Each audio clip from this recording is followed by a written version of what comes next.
을 찾아주셔서 감사합니다. 저는 30대 중반의 여성입니다. 아버지가 사고로 일찍 돌아가셔서 홀어머니 밑에서 외동으로 자랐어요. 생계를 위해 어머니가 밤낮 없이 일을 하셔야 했기 때문에 저는 일찍이 남의 손에 맡겨지거나 친척집을 전전하기도 했고 형제도 없다 보니 늘 외롭게 자랐습니다. 그래서인지 결혼을 일찍 하고 싶었어요. 어서 빨리 내 가정을 꾸리고 아이도 많이 낳고 안정된 가정이라는 울타리를 갖고 싶었습니다. 그래서 대학 졸업 후 들어갔던 회사에서 남편을 만나 2년 정도 연애하고 곧 결혼을 했어요. 서로 불같이 뜨거운 사랑을 한 건 아니었어요. 성격이나 집안 환경이 비슷한 데다 이 정도면 결혼해도 되겠다 하는 정도의 느낌만으로 성급하게 결혼을 결정했죠. 지금 생각하면 너무 어렸고 어리석은 생각이었어요. 남편도 저와 같이 외동으로 자란 데다 아버지가 일찍 돌아가셨거든요. 사랑보다는 연민과 동정에 가까운 감정이 더 컸습니다. 그래도 신혼 초엔 큰 문제 없이 무난하고 순탄한 결혼 생활을 했어요. 시어머니와 합가를 하기 전까진 말이죠. 결혼하고 2년 정도 됐을 때 남편이 시어머니와 합가를 하면 어떻겠냐고 슬쩍 얘기를 꺼내더라고요. 시어머니에게 자식은 남편 하나뿐이라 저도 각오는 하고 있었지만 이렇게 빨리 합가 얘기를 꺼내게 될 줄은 몰랐습니다. 결혼 전 남편과 단 둘이 사시던 시어머니가 너무나 외롭고 적적하시다며 우울증에 걸릴 것 같다고 하셨답니다. 남편은 시어머니가 하나 둘 아픈데도 생겨나고 너무 힘들어하시니 합가를 해야 한다는 식으로 거의 통포조로 말하더라고요.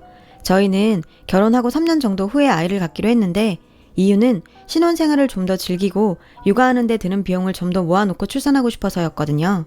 그런데 남편은 아이를 낳게 되면 도움의 손길이 필요하다며 시어머니가 육아며 집안일이며 많이 도와주실 거라고 자꾸 합가에 동의하라는 듯 정당성을 부여했습니다. 전 너무 부담스럽고 갑작스러워서 선뜻 대답하기 어려워 주저하고 망설이는 모습을 보였더니 남편이 돌변하며 불같이 화를 내더라고요. 난 네가 그런 사람인 줄 몰랐어. 내 엄마면 네 엄마기도 한 거 아니야? 난 장모님을 우리 엄마처럼 똑같이 생각하는데 넌 아니구나? 이렇게 서운함을 토로했어요. 그때부터 저랑은 눈도 안 마주치고 차려놓은 밥도 안 먹고 무슨 말을 해도 그냥 무시를 했어요. 애도 그런 애가 없었고 갈수록 한심하고 저에게 실망감 안겨주는 행동만 하더라고요. 연애할 때도 그렇고 결혼하고 나서도 한 번도 보이지 않았던 남편의 그런 모습에 전 많이 놀랐습니다. 아버지 없이 어머니와 단 둘이 살아서인지 시어머니와 남편의 관계는 정말 끈끈하고 깊었어요. 너무 가까운 사이라 제가 들어갈 자리가 없을 정도라는 생각이 들 때면 저와 남편의 사이는 반대로 너무 멀게 느껴지곤 했어요. 합가 전에 명절이나 행사에 시댁에 찾아가면 대놓고 저는 없는 사람처럼 행동했습니다. 남편이 좋아하는 과일이라며 메론을 썰어 남편에게만 주기도 하고 가끔씩 외식하러 가면 저희 식성이나 취향보다는 남편이 먹고 싶은 곳으로만 갔어요. 제 의사는 한 번도 묻지 않더라고요. 제가 시어머니와의 합가를 꺼리는 이유 중에 가장 큰 건 시어머니의 강한 성격 탓입니다. 시어머니는 동네에서 유명한 싸움꾼이세요. 항상 인상을 쓰고 다니셔서 미간에 깊은 주름이 있고 몸집도 크시고 목청도 좋으셔서 평범하게 말씀하셔도 온 동네가 쩌렁쩌렁 다 울릴 정도랍니다. 사소한 일에도 시비를 걸며 싸우려고 덤비셔서 동네 사람들이 알아서 피해 다니고요. 결혼 전에 처음 인사드리려 시댁에 찾아갔을 때도 저한테 무작정 목청을 높이시더라고요. 다짜고짜 옷차림이며 인상이 마음에 안 든다고 하셨어요. 남편과 상의해서 한우 세트랑 과일을 사들고 갔었는데 성에 안 차 하셨죠. 결혼할 집에 고작 이런 걸 사가지고 오느냐며 자기 집안을 무시하냐고 하셨어요. 역시 어른 없이 자란 집 딸이니 보고 배운 게 뭐가 있겠냐.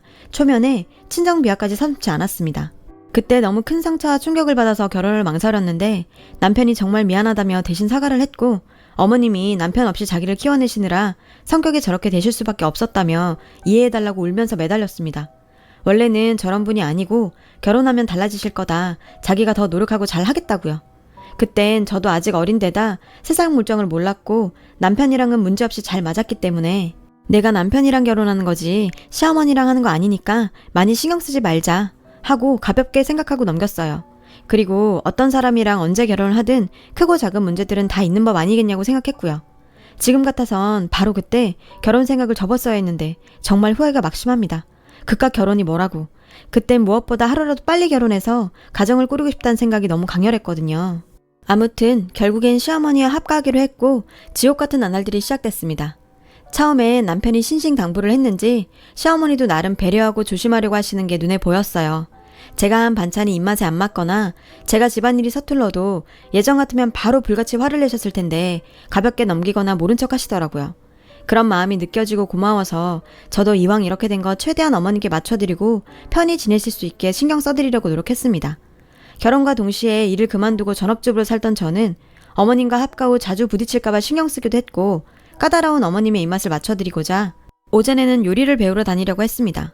근데 이 문제로 한참 갈등이 생겨서 시끄러웠어요. 넌 왜 결혼한 지 얼마 되지도 않은 게 벌써 밖으로만 도는 거니? 나랑 합치자마자 네가 나가 돌면 사람들이 내가 너 구박해서 그런지 아는 거 아니냐? 아니, 조신하게 집에 있으면서 내 아들 내조나 잘하지. 여자가 돼가지고 왜 이렇게 나대는 거니?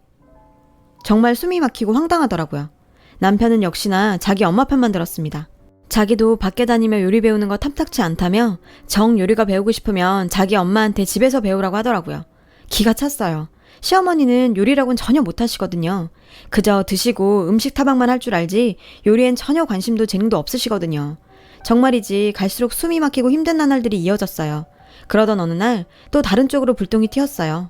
이번에는 시어머니가 저희 아이 문제를 가지고 간섭하며 부담을 주기 시작하는 겁니다. 도대체 너희는 결혼한 지가 언젠데 아직도 애가 없냐? 네가 무슨 큰 문제 있는 거 아니냐? 다른 옆에 애들이 내 옆에서 일부러 손주 자랑하는데 내가 얼마나 속상한 줄 알기나 하니?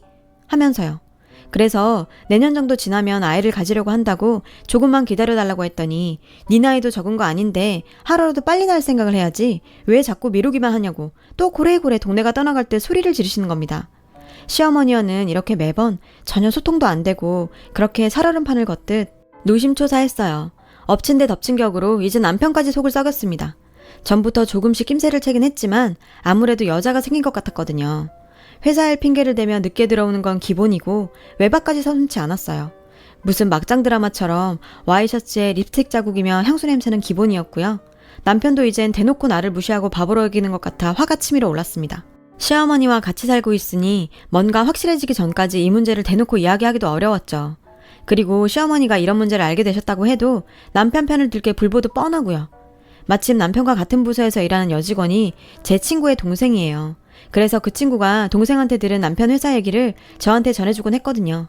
어느 날 급하게 그 친구한테 전화가 왔어요. 야, 동생이 그러는데 네 남편 요즘 확실히 여자 생긴 것 같대.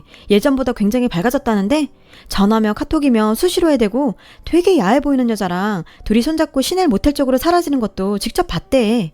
각오는 하고 있었지만 이렇게 전해들으니 정말 분노가 치밀다 못해 터져버릴 것 같았어요. 그것들을 잡아다가 당장 족치고 아주 개망신을 주고 싶어졌습니다. 그런데 생각해보니 지금 이렇게 감정적으로 대응하는 것보단 증거를 모으고 타이밍을 잘 잡아서 제대로 처리하는 게 낫겠다는 생각이 들었습니다. 그러던 어느 날 제가 마트에서 장을 보고 좀 늦게 집에 들어갔는데 제 앞에 정말 보고도 믿기지 않은 광경이 펼쳐지고 있더라고요. 시어머니와 남편, 그리고 진한 화장에 노출이 심한 옷을 입고 있는 누가 봐도 천박한 꽃병 같은 여자가 같이 앉아서 화기애애한 분위기를 연출하고 있는 거였죠. 정말 기가 차고 황당해서 어안이 벙벙했죠. 제가 들어갔는데도 아무도 아랑곳도 않더라고요. 완전 투명인간 취급에 전 없는 사람 같았습니다. 그래서 제가 그 여자에게 먼저 물었어요. 도대체 누구신데 여기 있는 거예요? 그랬더니 시어머니가 잠깐 움찔하더니 네 남편 회사 일하면서 알게 된 누님인데 일적으로도 많은 도움을 주신다더라. 얼른 인사드리라고요. 그 여자를 자세히 보니 정말 나이가 남편보다 최소 5살은 더 많아 보이더라고요. 저 여자가 남편한테 일적으로 도움을 줘? 정말 어이가 없네. 무슨 싸구려 술집 마당 같은 여자를 가지고 그걸 믿으라고? 그런 생각들이 저절로 들었어요. 제가 또 일적으로 만난 분이 왜 집에까지 와 있는 거냐고 물으니 시어머니가 막 화를 내는 겁니다. 네가 집안에서 살림이나 하는 게 뭘 아냐? 남편 지인이 왔으면 인사를 하고 대접을 해야지. 어디서 그런 태도야? 그 여자 앞에서 또 소리소리 지르며 난리를 치기 시작하셨어요. 남편 놈은 외면하고 그 여자는 실실 쳐 웃고 있고요. 아, 정말 이놈의 짓고서 그나마 있던 오만정이 다 떨어지고 억울해서 미칠 것 같았어요. 그래서 시어머니에게 어머니, 이 여자 누군 줄 아세요? 남편이랑 불륜 저지르고 있는 여자예요. 그거 알고도 이랬을 거예요? 했더니 전혀 놀라는 기색 없이 요즘 세상에 불륜이 어딨냐며 간통죄도 없어진 마당에 남자가 그럴 수도 있지 뭘 그러냐는 식으로 나오는 거예요. 예상은 했지만 시어머니도 이미 다 알고 있었나 보더라고요. 제가 너무너무 화가 나서 도대체 이게 뭐 하자는 거냐. 남편은 보란듯이 내 언녀를 집에 끌고 들어오고 시어머니란 사람은 그거 싸고 들고 정말 너무한 거 아니냐고 했죠. 그랬더니 남편 놈이 그제야 말을 꺼냈어요. 너무한 건 너야. 나도 더 이상 너처럼 답답한 여자랑 못 살겠으니까 네가 나가줘. 따지고 보면 너도 잘한 거 없어. 네가 얼마나 여자로 안 보이고 매력이 없으면 내가 이랬겠냐? 라며 저를 벌레보듯 보는데 정말 살인이 괜히 나는 게 아니란 걸 몸으로 느낀 순간이었네요. 네가 그딴 소리 안 해도 너 같은 인간하고는 더는 못 살겠고 더러워서 하루라도 빨리 너 같은 거랑 당장 인연 끊고 살고 싶어. 하니까 시어머니가 난데없이 저한테 달려오더니 뺨을 때리고 폭언을 퍼부었습니다. 어디 니깐년이 내 아들한테 더럽단 말을 하냐? 빨리 사과해! 라며 고래고래 소리를 지르고 머리채도 잡혔어요. 그 천박한 여자가 시어머니를 말리며 어머님 살살하세요. 그렇게까지 했으면 됐어요. 이 여자도 다 알아먹었겠죠. 이러는 겁니다. 그때 정말 더 이상은 이런 사람들과 엮이는 게 소름 끼치고 죽도록 다 싫어지더라고요. 자존심이니 억울함이니 제가 찾을 권리니 아무것도 생각나지 않았고 그저 하루라도 빨리 이런 악마 같은 인간 말종들과 인연을 끊을 생각만 간절했습니다. 그래도 애가 없는 걸 아주 천운으로 여기면서 바로 합의 이혼하고 그 인간들하고는 완전히 연을 끊었습니다. 제가 남들처럼 아버지도 있고 형제 자매도 있는 든든한 친정이 있었다면 저 인간들이 저랬을까. 제 처지가 너무 한심하고 가여워서 눈물이 났지만 그래도 나만 믿고 나 하나만 행복하게 살길 바라는 친정 엄마가 생각나서 얼른 대차게 내 길 찾아보자 하는 의지가 생겼습니다. 결혼하고 몇 년을 경단녀로 살아왔기에 할 수 있는 일이건 한정적이었고 그마저도 일 구하기가 쉽지 않았어요. 그러다 조리사 자격증도 따고 여기저기 발로 뛰며 알아보던 중에 작은 반찬 가게를 창업했어요. 나라와 여러 단체의 도움도 받고 지인들의 격려 속에서 서서히 가게 운영은 순조로웠고 나중에는 배달까지 하면서 직원이 10명 정도 되는 큰 가게로 성장하게 되었어요. 새벽부터 밤까지 신선하고 좋은 재료를 발로 뛰며 공수했고 레시피 개발과 손님 서비스에도 꼼꼼히 신경을 썼죠. 인터넷을 통한 주문도 받다 보니 어느새 연 매출 억대의 대박 가게가 되었어요. 이혼하고 일을 해보니 내가 사업에 소질이 있구나, 나도 하면 되는구나 하는 자신감이 생겼어요. 친정엄마와 같이 살고 있는데 어머니도 편히 모시게 되어 너무 기쁘답니다. 그러다 친구를 통해 전 남편 얘기를 듣게 됐어요. 전 남편과 그 여자가 결혼을 하고 살다가 그 여자가 집은 물론이고 전 재산을 다 갖고 튀어서 전 남편은 거짓 신세가 되었다고요. 회사에서도 불륜남이라 은근히 손가락질 받고 그 여자한테 다 뺏긴 뒤론 완전 넋이 나간 채로 살다가 결국 회사에서도 잘렸답니다. 역시나 예상했던 결말이었죠. 그러던 어느 날이었어요. 반찬 가게에 꿈에도 보기 싫은 예전 시어머니가 찾아왔습니다. 정말 무슨 낯짝으로 여길 다 온 건지 누구한테 얘기를 듣고 온 건지 모르겠더라고요. 제 눈치를 살살 보더니 오랜만에 봐서 반갑다며 살갑게 인사를 하더군요. 정말 대단한 사람이구나. 사람이 뻔뻔하게 어쩜 저럴 수 있지? 하는 생각이 들더라고요. 무슨 일로 오셨냐 물으니 어디서 들으니까 네가 장사를 크게 한다고 해서 한번 보고 싶어서 왔다더군요. 그걸 봐서 뭐 하시게요. 전 그쪽 발끝도 보고 싶지 않으니까 다시는 찾아오지 마세요. 라고 매몰차게 얘기했어요. 그랬더니 갑자기 불쌍한 척을 하며 우는 신용을 하며 다가와서 제 손을 잡는 거예요. 소름이 확 끼쳤죠. 이게 뭐 하는 거냐며 손을 잡아 뗐는데 내가 잘못했다. 너같이 착한 며느리를 몰라보고 아주 꼬리가 9개는 달린 여우 같은 년한테 홀리고 속아서 우리가 큰 실수를 했다. 네 남편은 회사도 잘리고 너만 찾으면서 운다. 제발 나를 봐서라도 네 남편 한 번만 만나주면 안 되겠니?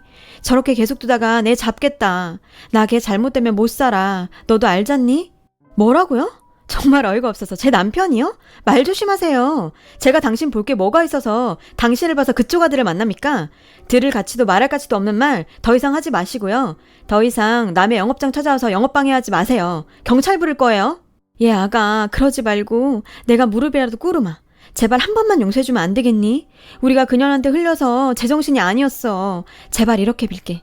나를 봐서라도 한 번만 좀 봐주면 안 되겠니? 사람 하나 살리는 셈 치고. 이 여자 아직까지 내가 예전에 바보 같은 그런 여자로 알고 감정에 호소하는 것 같더군요. 손님들이 웅성대고 가게 분위기가 말이 아니었어요. 소리를 더 내면 안 될 것 같아 심호 귀에 대고 얘기했어요. 할머니 자꾸 여기서 이러시면 곤란해요. 미쳐도 곱게 미치셔야죠. 나가세요. 하면서 직원 2명에게 부탁해서 저 할머니 끌어내달라고 했죠. 그렇게 제 눈앞에서 직원들 손에 질질 끌려 나갔습니다. 그 서슬퍼렀던 모습이 얼마나 초라하고 한심하고 우습던지요. 아주 통쾌했어요. 자기들이 자초한 일, 자기들이 감수해야죠. 일말의 양심이 있다면 여기가 어디라고 찾아와서 저러는 걸까요? 정말 새삼스레 세상엔 별별 인간들이 다 있다는 생각이 들었어요. 긴긴 인생에서 그냥 좋은 경험했다 여기고 전 앞으로의 길만 생각하려고요. 그런 게 정말 진정한 승리인 것 같아요. 제 글 읽어주셔서 감사합니다. 여러분 사연 댓글에 응원과 현명한 조언 부탁드려요. 좋아요와 구독은 저에게 큰 힘이 됩니다. 오늘도 좋은 일 가득하세요.